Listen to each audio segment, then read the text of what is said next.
1997년도에 미국에서 한 편의 영화가 개봉되었습니다. 우리나라에도 들어왔습니다. 영화의 제목은 나는 네가 지난 여름에 한 일을 알고 있다. 영화 제목이 나는 네가 지난 여름에 무슨 일을 했는지 내가 알고 있다. 참 굉장히 을씨년스러운 그런 제목이었습니다.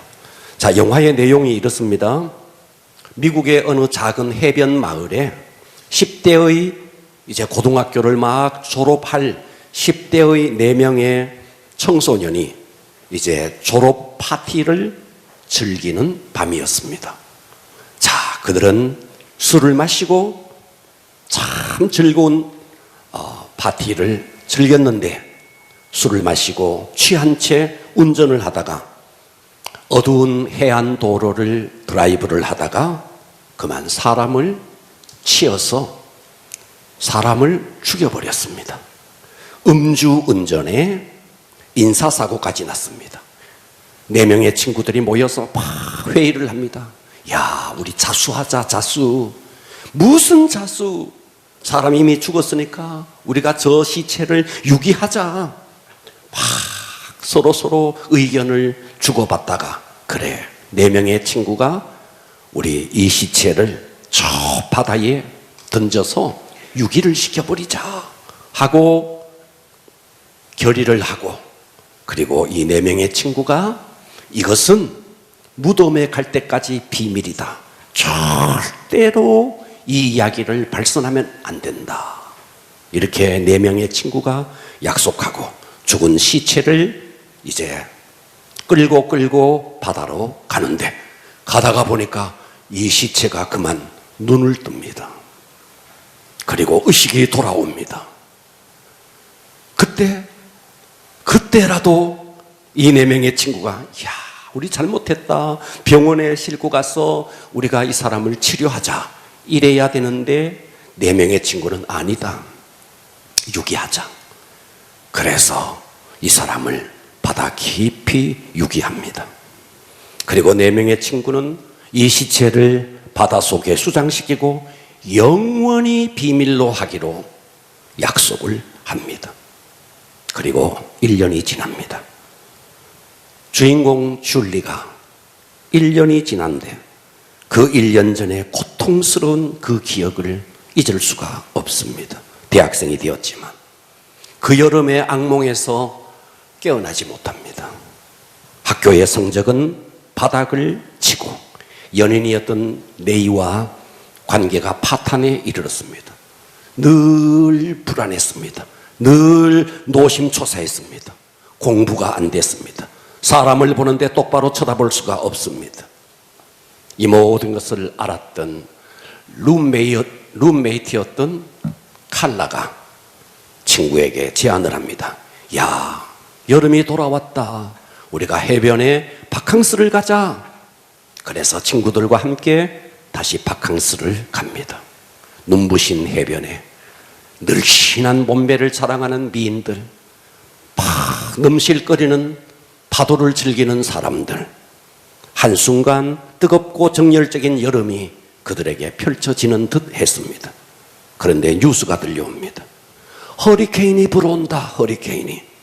그런 일기예보를 들었던 대부분의 사람들이 해변을 떠났고 사나운 바람이 몰아친 텅 빈 음산한 해변의 어느 호텔에서 그 당시에 히트를 쳤던 유행가 I will survive, 나는 살아남을 것이다.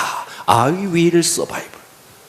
그 노래를 이 줄리가 아주 멋들어지게 부르는데 그 앞에 핏빛 경고문 하나가 도달합니다.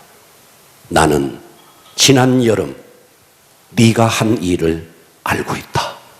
작년 여름에 네가 한 사람을 죽이고 그 사람을 저 바다 깊이 유기한 사실을 나는 알고 있다. 정체불명의 이 메시지가 이 사람에게 전달됩니다. 자, 영화는 교통사고로 사람을 죽이고 그 죽인 사람을 바다에 깊이 유기한 일, 그리고 무덤까지 갈 때까지 이 이야기를 절대로 비밀로 하자라고 맹세를 했습니다. 그런데 비밀이라는 것이 사람들에게는 비밀이 되겠지만 본인 속에 양심이라는 게 있습니다. 양심이라는 경찰이 우리 속에 딱 있습니다. 사람들은 몰라도 본인의 양심이 아는 겁니다. 그래서 이 죄를 은폐하지만 행복하지 않았습니다. 늘 불안했습니다. 나는 네가 지난 여름에 무슨 일을 했는지 내가 다 알고 있다. 이 정체불명의 편지를 받고 그의 마음은 삽시간에 지옥이 되어버립니다. 그리고 한 정체불명의 인물에 의해서 4명의 친구들이 계속 쫓기면서 한 명씩 한 명씩 죽어갑니다. 의문의 죽음을 죽어가면서 이 영화는 아주 공포가 극에 달합니다. 자, 여러분이 지금까지 살아오면서 사람들에게 숨겼던 나의 죄, 사람들은 몰라요. 그러나 내 속에 양심이 있어서 내 양심이 알고, 그리고 천지 만물을 창조하신 하나님이 알고 있어요. 여러분이 아무리 숨겨도, 그리고 세상 모든 사람들에게 다 은폐해도 내가 지은 죄를 내가 알고 하나님이 아는 겁니다. 아멘. 자, 그렇게 은밀하게 지었던 죄, 어쩌면 내 마음으로 지었던 죄, 행위로는 나오지 않을지라도 마음으로 지었던 죄, 여러분들은 과연 여러분이 진 죄에 대해서 자유하십니까? 여러분, 우리가 어떤 일을 기억하는 것은 축복입니다. 그러나 모든 기억이 축복이지는 않습니다. 때로는 기억이 우리 인생에 덧칠 수도 있습니다.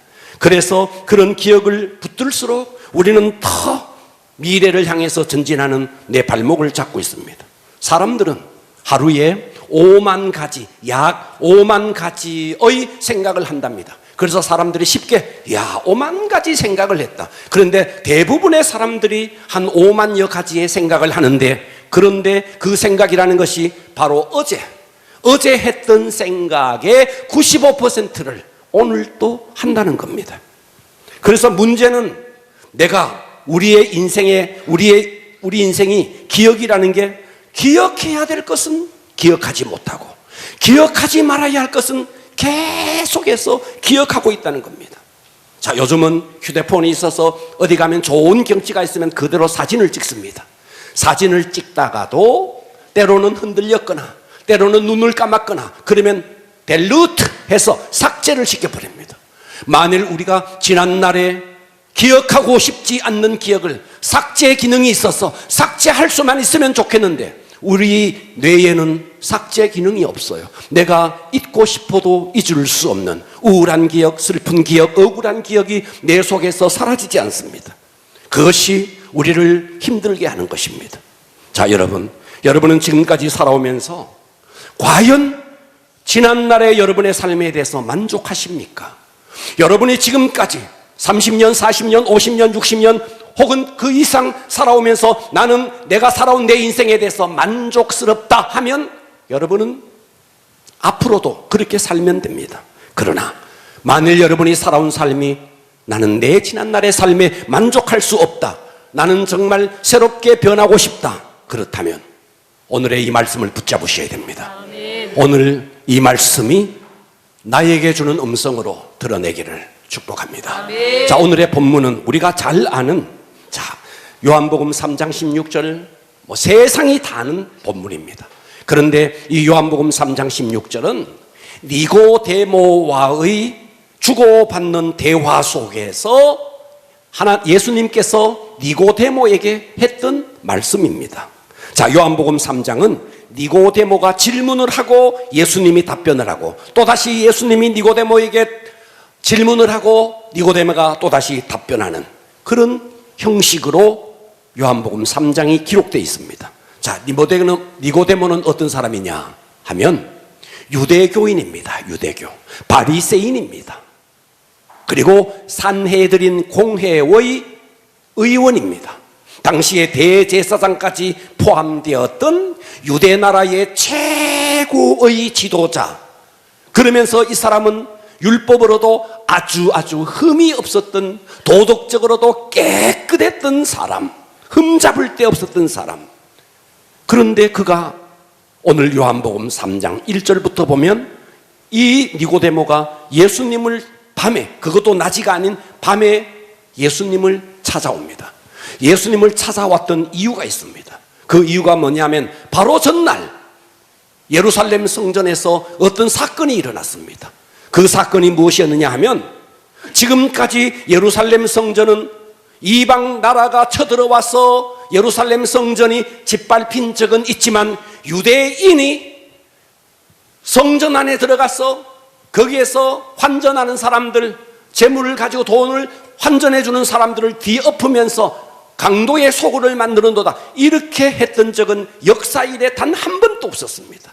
다른 나라가 쳐들어와서, 바벨론이 쳐들어와서 성전이 회파되기도 했지만 유대인이 성전을 두고 했던 적이 없습니다. 그런데 어느 날 예수님이 성전에 가서, 성경을 한번 볼까요? 요한복음 2장 바로 앞장에 2장 14절에 유대인이었던 예수님이 성전 안에 들어갑니다. 성전 안에서 소와 양과 비둘기 파는 사람들과 돈 바꾸는, 돈을 환전해 주는 사람들.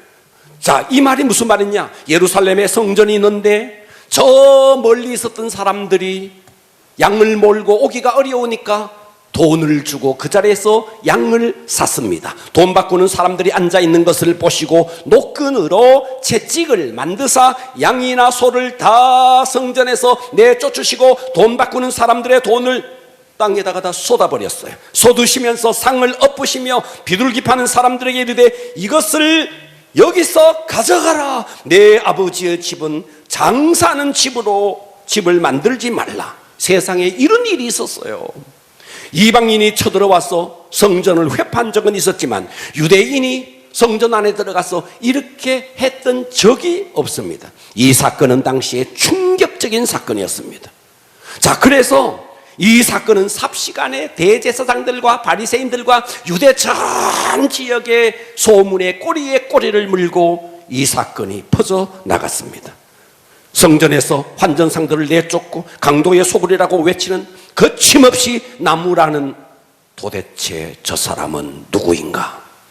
바리새인이었던, 산헤드린 공회원이었던 이 니고데모는 저 사람이 과연 누구이길래 이 성전에 들어와서 성전을 뒤엎으면서 이렇게 나무랄 수 있는가?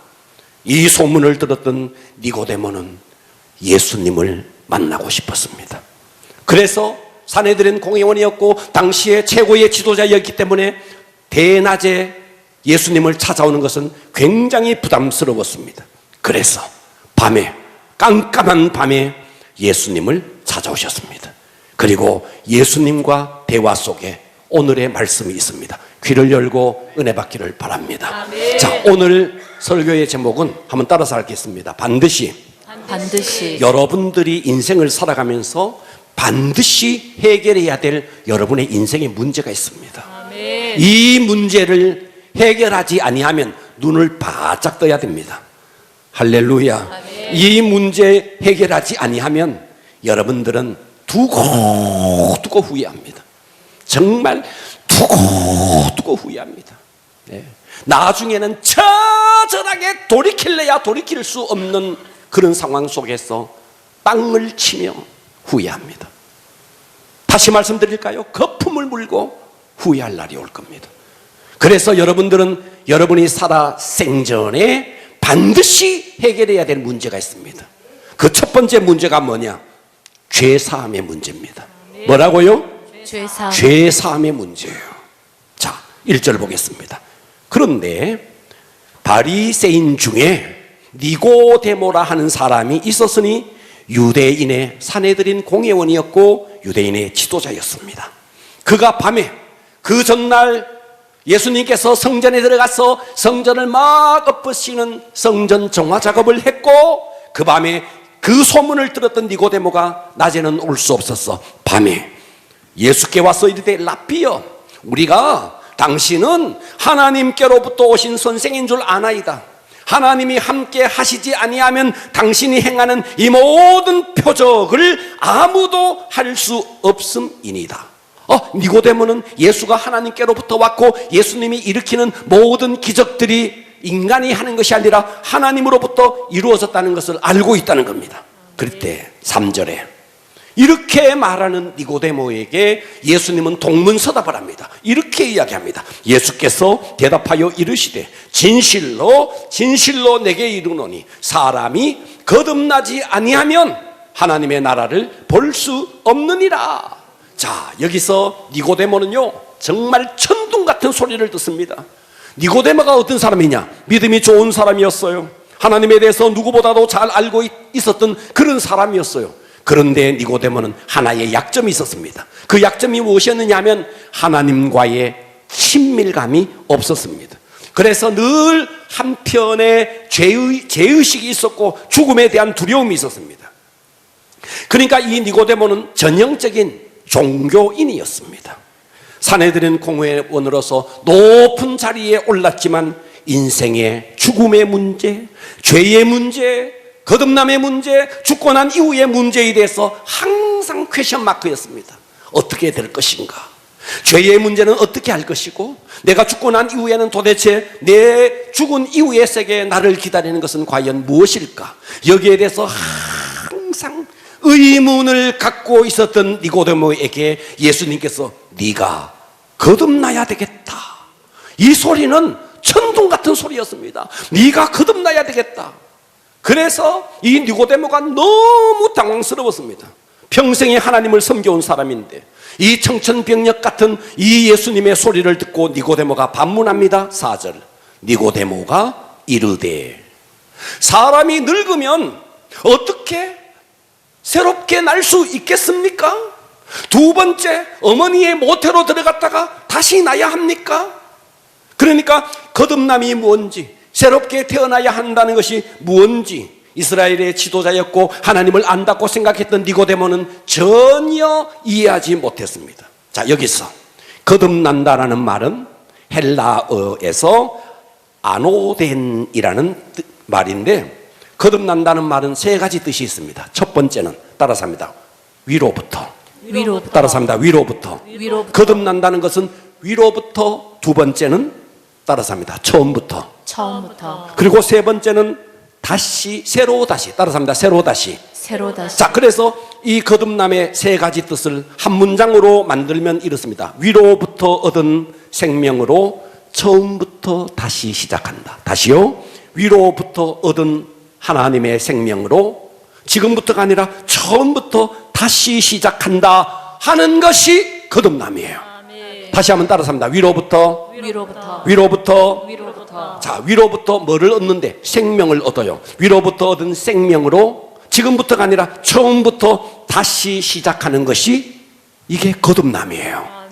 할렐루야. 그래서 여러분 거듭난다는 것은 아날로그가 디지털로 바꾸는 정도가 아니에요.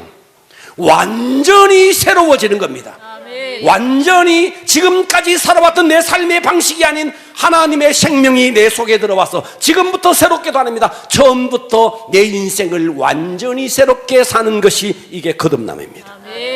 그러니까 우리는 이 거듭남은 우리의 육체는 유한하지만 거듭난 생명은 영원합니다.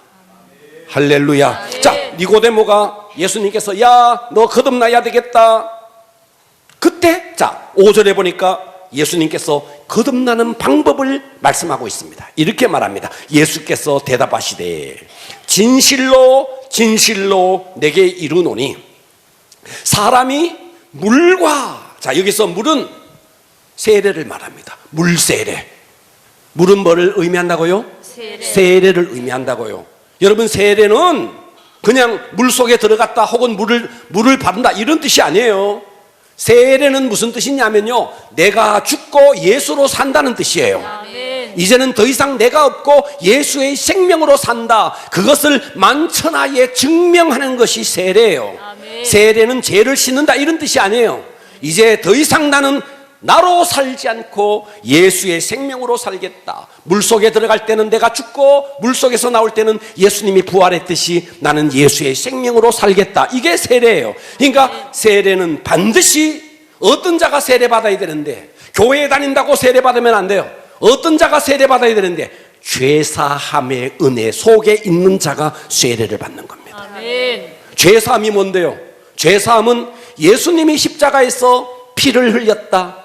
예수님은 원래 죄가 없는 분이시다. 그런데 죄 없는 분이 십자가에서 죽으셨다. 죄값을 지불했다. 그것은 예수 자신의 죄값이 아닌 우리의 죄값으로 예수님이 십자가에 죽었다. 그러므로 예수님의 십자가의 죽음이 나의 죽음으로 받아들이는 자에게 바로 이것이 죄사함이 임하는 겁니다. 여러분이 천년을 만년을 골백년을 교회를 다녀도 이 사실을 믿지 아니하면 여러분에게는 천국이 없습니다. 여러분은 하나님의 자녀가 될 수 없습니다. 사람들은 이 죄사함의 의미를 잘 모르고 죄사함의 은혜도 잘 몰라요. 제사했다. 그게 뭐지? 의미를 몰라요. 자, 보십시오. 죄사함의 은혜가 어느 정도의 큰 은혜인지를 제가 설명하겠습니다. 여러분은 오늘 이 성전에 들어오셨습니다. 들어와서 지금까지 30분 넘게 이 자리에 앉아 계십니다.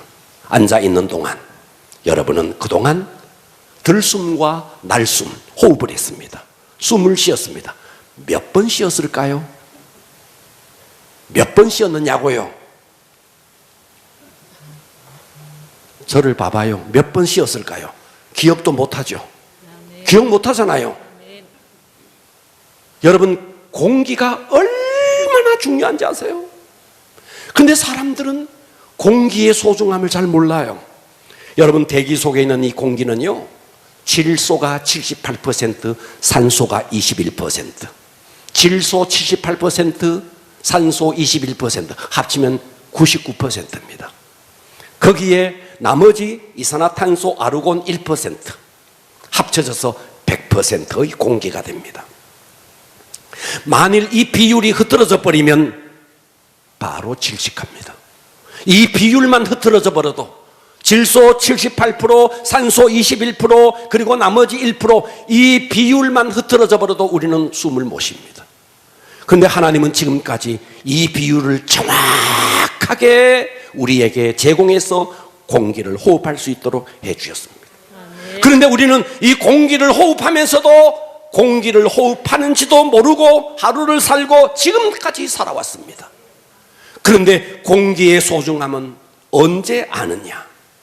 공기의 소중함은, 자, 저는 지금으로부터 아주 오래전에 군대를 갔습니다. 군대에 가서 다 좋습니다. 뭐 훈련 받는 거 유격도 가고 좋습니다. 유격 가니까 차 산꼭대기에 있어 하강 좋더라고요. 재밌더라고요. 저 바위 위에서 뛰어내리는 네펠 재밌더라고요. 다 즐길 수 있었어요. 그런데 딱 하나가 저는 너무너무 고통스러웠어요. 그게 뭐냐 하면 화생방 훈련이었어요. 화생방 훈련은 뭐냐 하면 이거예요. 자, 어느 창고 같은 곳이 있습니다. 거기에 뭐를 피워놓느냐 하면 체루탄 가스를 피워놓습니다. CS 가스라 그래서 체루탄 가스를 팍 피워놓습니다. 화생방 조교가 우리를 데리고 방독면을 쓰고 거기 창고 안으로 들어갑니다. 훈련받는 장소. 그리고 거기서 막 PT 체조를 막 시켜요. 그러면 막 숨이 막 가빠집니다. 그 순간 방독면 벗어! 그럽니다. 그러면 방독면을 벗는 순간 호흡이 얼마나 가쁩니까? 그 순간에 체루탄 가스가 꽉 이 폐 속으로 들어가면서 눈, 코, 입, 구멍이라는 구멍에서는 물이 다 쏟아집니다. 이야, 정말 죽을 것 같더라고요. 제가 이걸 한 두 번을 해봤어요. 정말 다른 거 다 좋은데 이거 너무 힘들더라고요. 거의 죽을 것 같은 상황에서 밖에 나가면 그냥 공기가 있어. 여러분, 지금까지 이 공기를 쐬면서 공기의 고마움을 몰랐죠. 화생방을 한번 해봐야 돼요. 화생방을 한번 해봐야 공기가 얼마나 소중한지 아는 거예요. 와, 밖에 나와서 공기를 쐬는데 그 공기가 얼마나 좋은지. 네. 정말 우리는 날마다 호흡을 하면서도 공기의 소중함을 몰랐는데 그 가스실에 들어가고 화생방 훈련을 하고 밖에 나오니 공기가 얼마나 무슨 말이냐. 여러분은 공기로 호흡하듯이 여러분 지금까지 죄를 짓고 살아왔습니다. 여러분은 지금까지 숨을 쉬듯 죄를 짓고 살아왔습니다.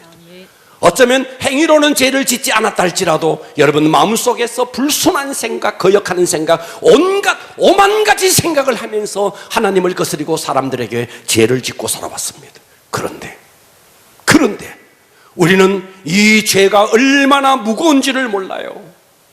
그런데 언제 이 공기가 소중한 걸 아느냐? 가스실에 들어가서 그 죄로 탄 가스를 마셨을 때, 와, 지금까지 마셨던 공기가 너무너무 소중한 것이었구나 라고 알듯이 여러분은 지금까지 죄를 짓고 살지만 죄의 죄사함이 얼마나 귀한 것인지를 언제 깨닫느냐? 마지막 주님의 심판대 앞에 갔을 때, 그때 깨닫게 됩니다. 지금은 잘 몰라요. 그때 가면 깨닫게 됩니다. 그런데 그때 가서 깨달으면 더 이상 돌이킬 수가 없어요. 무서운 이야기입니다. 할렐루야. 여러분, 죄라는 것은 원래 원죄가 있습니다. 원죄가 뭔데요? 첫사람 아담이 하나님을 떠남으로 생겼던 죄입니다. 이 땅의 모든 인간이 아담 이후에 태어난 모든 인생은 원죄 가운데 태어납니다. 그러니까 이 땅의 모든 인생은 어머니 태에서부터 나올 때부터 이미 죄인입니다. 그런 죄가 이제 계속해서 살아가면서 행위로도 나타나고 마음으로도 나타나니 그것이 마음의 죄요, 그것이 행위죄입니다. 그래서 모든 인생은 하나님을 떠나서 그런데 하나님을 떠나서 사는 것이 죄인지도 모르고 살아가는 거예요. 그런 백성들에게 하나님은 애타는 절기로 이사야서 1장 2절에 이렇게 말합니다. 하늘이여 들으라, 땅이여 귀를 기울이라. 여호와께서 말씀하시기를 내가 자식을 양육했거늘 그들이 나를 거역하였도다. 소를 봐라, 소도 그 임자를 안다. 나귀를 봐라, 나귀도 그 주인의 구유를 안다. 그런데 내가 너희를 선택했고 지금까지 너희를 양육했던 이 이스라엘은 알지 못하고 나의 백성은 깨닫지 못하는도다 하셨도다. 슬프다 범죄한 나라요, 허물진 백성이요, 행악의 종자요, 행위가 부패한 자식이로다. 그들이 여호와를 버리며 이스라엘의 거룩한 이 하나님을 만놀히 여기고 멀리하고 물러갔도다. 그러니까 하나님을 떠난 죄가 죄 중에 최고의 죄, 그리고 그 원죄에서부터 분출되어 나오는 죄가 자범죄입니다.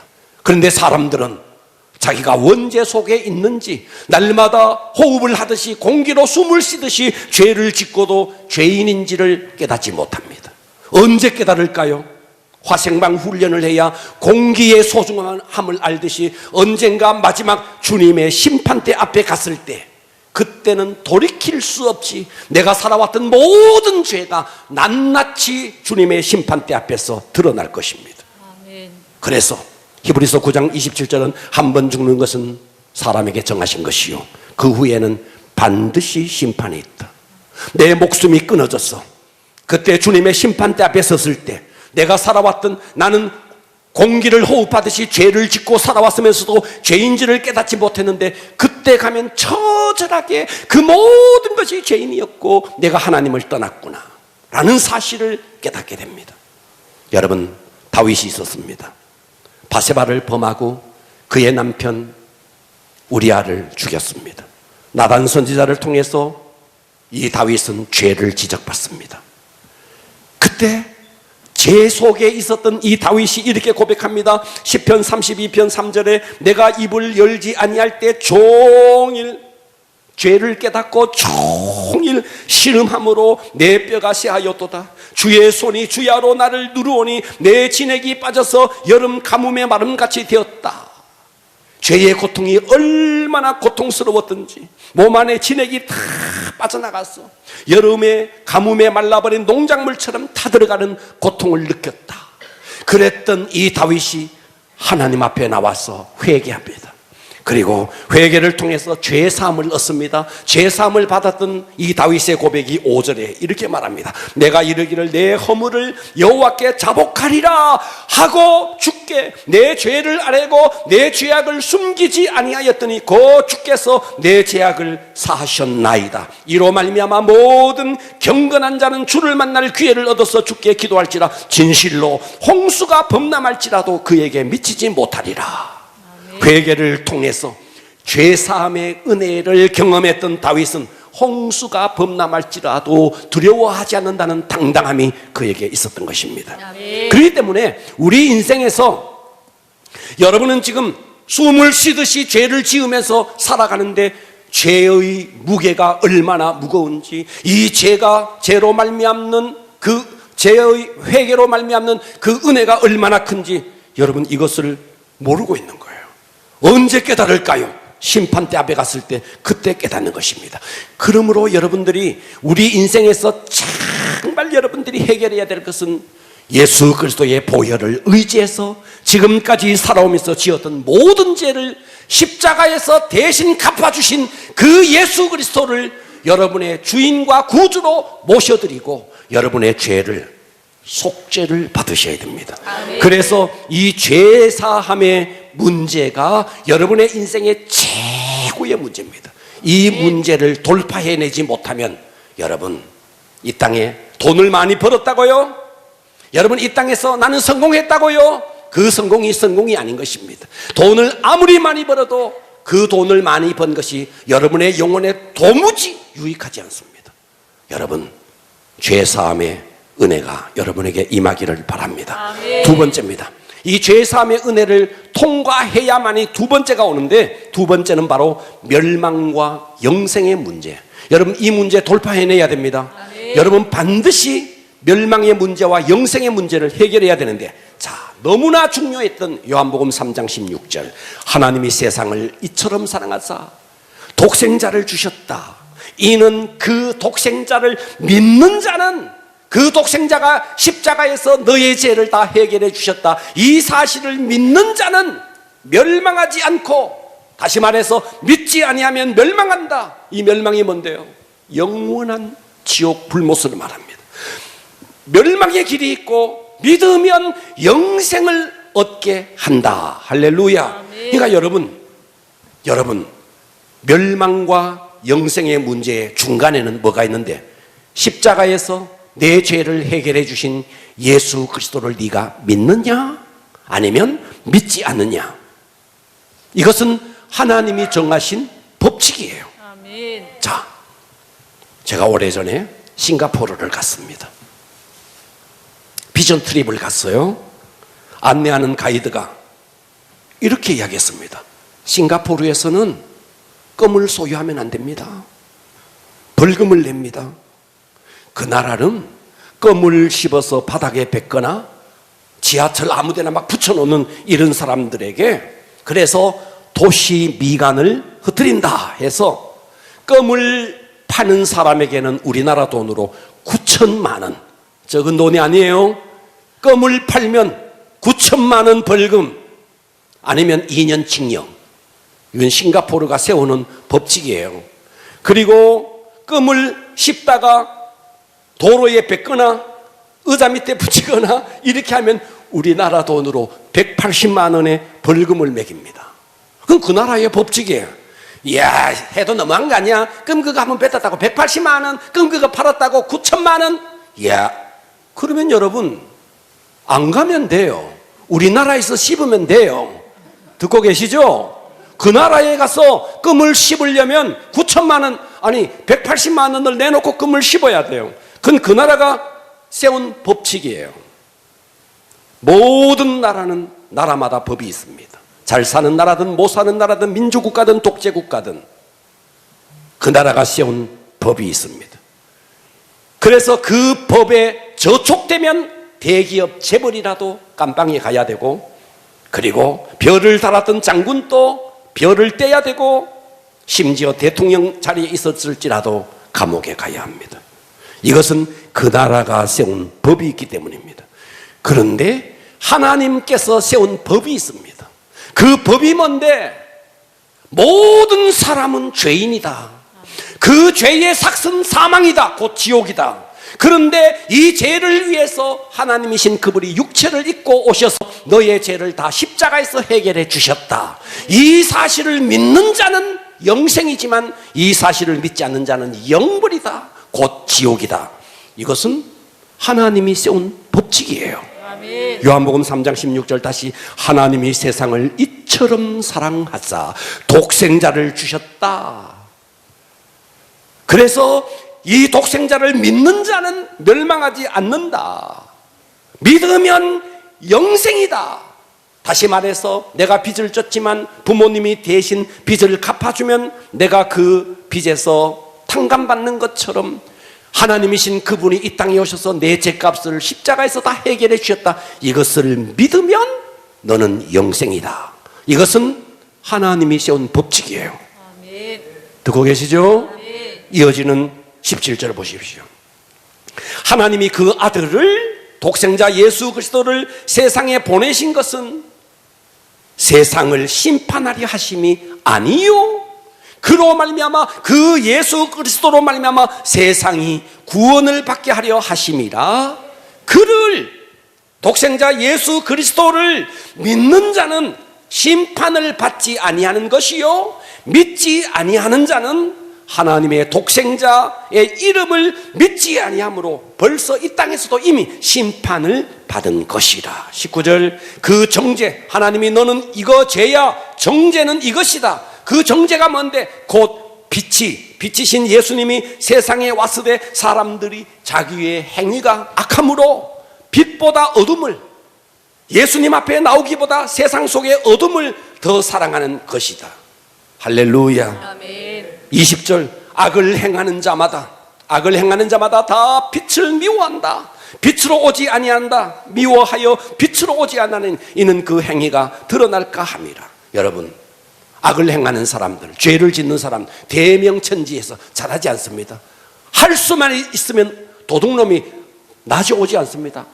밤에 옵니다. 밤에 청소년들이 죄를 짓습니다. 어디서? 아주 우범지대가 있습니다. 껌껌한데 캄캄한데 그런 데서 죄를 짓습니다. 환한 데서. 그래서 어둠과 죄는요 같은 계열입니다.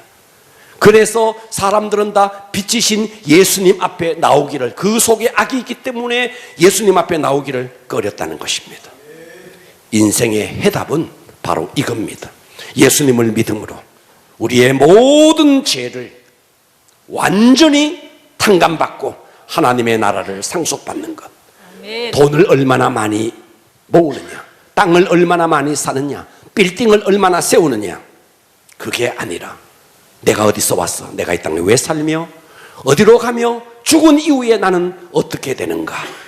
너무나 많은 사람들이 이 인생의 본질적인 문제를 깨닫지 못한 채 돈에 함몰되어서, 쾌락에 함몰되어서 자신의 영혼이 처절하게 지옥 형벌에 떨어지는 것도 알지 못한 채 살아가고 있습니다. 그래서 인생에 해결해야 될 최고의 문제는 바로 죄사함의 문제, 그리고 이 멸망을, 예수 그리스도를 믿음으로 멸망을 받지 않고 영생을 얻는 이 문제, 이것을 해결하지 않고 마지막 심판대 앞에 서면 돌이킬 수 없습니다. 그리고 그때는 이미 너무 늦었습니다. 여러분, 죄사함의 문제와 영생의 문제, 여러분 목숨이 있는 동안 이 문제가 해결되어야 합니다. 아멘. 세 번째입니다. 세 번째는 사명의 문제예요. 자, 21절은 이렇게 말합니다. 진리를 따르는 자는 빛으로 오나니 이는 그 행위가 하나님 안에서 행한 것임을 나타내려 하심이라. 진리를 따르는 자, 다시 말해서 거듭났어요. 죄사함의 문제가 해결되었어요. 그래서 멸망받지 않고 영생의 문제가 해결되었습니다. 그래서 진리를 따르는 자는 빛으로 오나니 그 행위가 하나님 안에서 행한 것임을, 그래서 자기가 주의 일을 해놓고도 내 힘으로 한 것이 아니라 하나님 안에서 행한 것임을 나타내려 하심이라.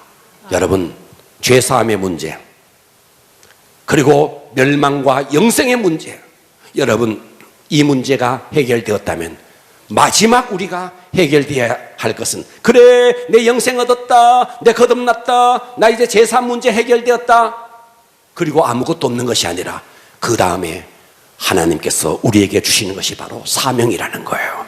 그래서 바울은 우리에게 이렇게 말합니다. 갈라디아 5장 13절에 형제들아, 너희가 자유를 위하여 부르심을 입었다.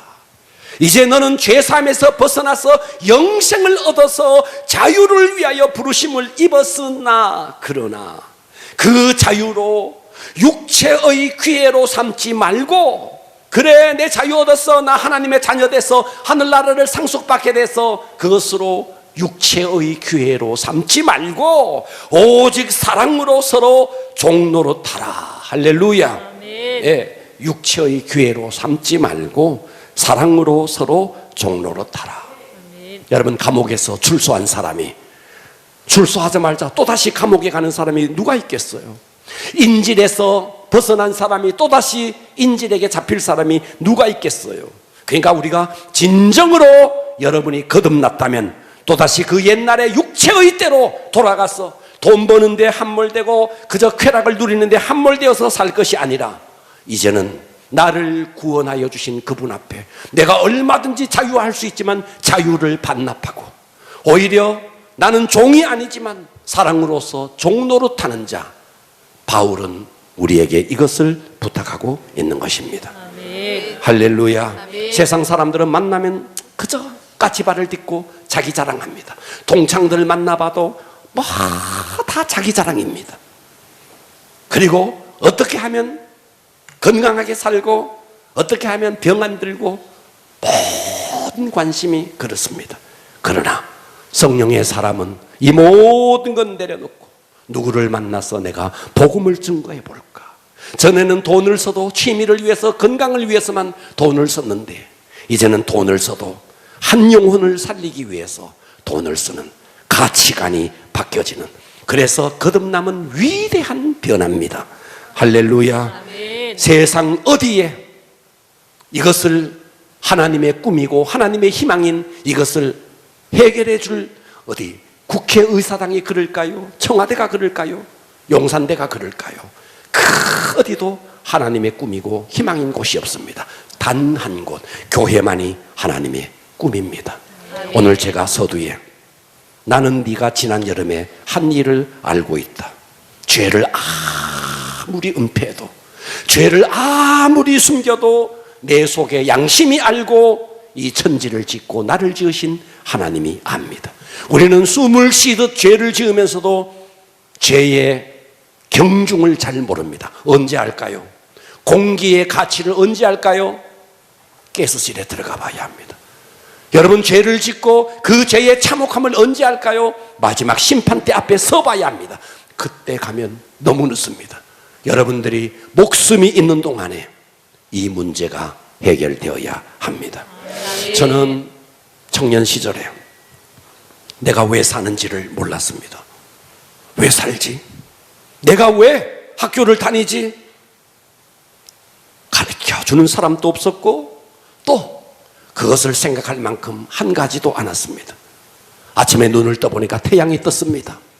밤에는 별들이 영롱하게 빛나고 있었습니다. 별이 왜 뜨는지, 또 하루가 지나면 태양이 떠올랐습니다.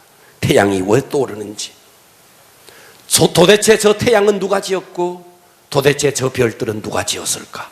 아무도 가르쳐주는 사람도 없었고 묻는 자도 없었습니다. 초등학교, 중학교 소풍을 갔습니다.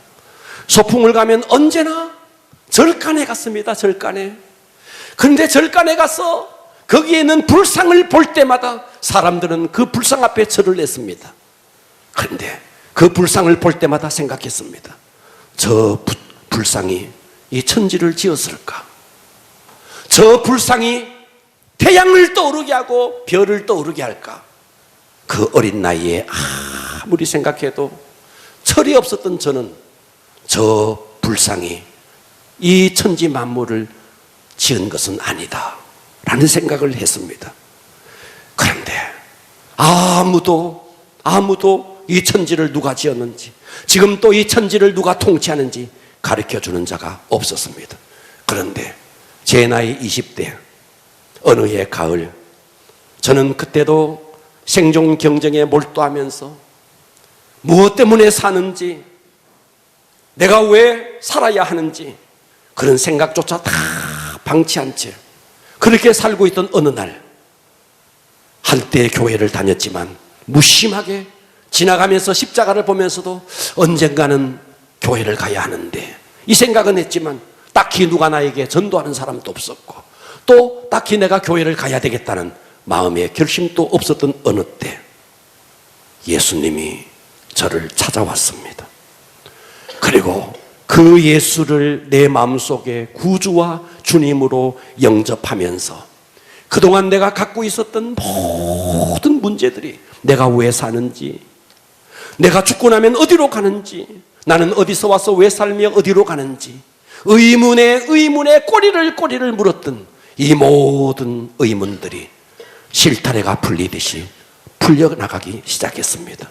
내가 왜 20세기 말에 한국 땅에 태어났는지, 내가 왜 여자로 태어나지 않고 왜 내가 남자로 태어났는지, 내가 왜 이 땅에 살고 있는지, 예수를 아는 순간 이 모든 것이 풀어졌습니다. 여러분, 부모를 잃은 아이는 부모를 만나야 모든 문제가 해결됩니다. 돈, 명예, 권세 이런 것이 우리 인생의 궁극적인 문제를 해결하지 못합니다. 예수 그리스도, 그분을 제대로 만나야 여러분의 모든 문제가 해결될 것입니다. 아멘. 다 일어나겠습니다.